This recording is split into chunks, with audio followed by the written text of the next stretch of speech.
Tak bol som normálne na pumpe, ako skoro každý večer, lebo robím v jednej SBS-ke nemenovanej. Pil som kapučínko, dojde taxikár na pumpu a kričí: prosím vás, pán policajt, lúpežné prepadnutie Tatrabanky.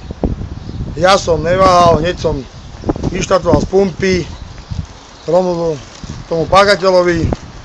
Páchateľ to nabúral do Tatrabanky, rozbil celý vchod. Celú tam zdemoloval, jak ma zbadal, dal spiatočku a chcel ísť preč. Otvoril som dvere, dal som mu hneď pecku, lebo kráľov odpor, že čo je, hneď bol nervózny, som videl, čo je. A on išiel do mňa, hneď som mu pustil jednu, chytil som ho za vlasy, alebo za golier, na zem, ruky za hlavu, vyskočil som na neho a čakal som do príchodu policie. A môj pes ho trošku kúsal, ale tak obkuskával. Dobre, bolo to o koľko asi, prosím vás? O 2:30 ráno asi, cca. A to bola Tatrabanka kde? Na Račalskej ulici za UEFA pumpou, Mladá garda.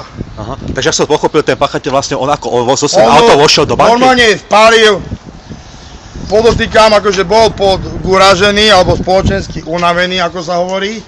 Ale ja si myslím, že to robil pri plnom vedomí, lebo napálil, všetko tam rozbil, dal spiatočku a chcel ísť preč. Keby som ho vlastne ja nechytil, tak uteče. Dobre, si tam boli v práci teda, nedaleko. Ja som nebol v práci, ja som bol práve 6 voľno a bol som tam ako normálny zákazník pumpy. To bolo čistá náhoda a to je vlastne na tomto krásne, že som bol v správnu dobu na správnom mieste. Dobre, už ste boli vypovedať na policii, či vás ešte čakajú? Bol som vypovedať, som hlavný svedok aj všetko. Dobre, a... Boli tam kriminálky, bolo tam asi okolo 100 policajtov tam bolo minimálne. A banka vás už nejak oslovila, či s bankou ste nekomunikovali vôbec? Komunikujem s raditeľom, budem odmenený a že vraj Robo Kaliňák mi dá nejaké vyznamenanie, že za odvahu preukázanú, lebo vlastne ja som nevedel, či je ozbrojený alebo není. A išiel som do toho bezhlavo,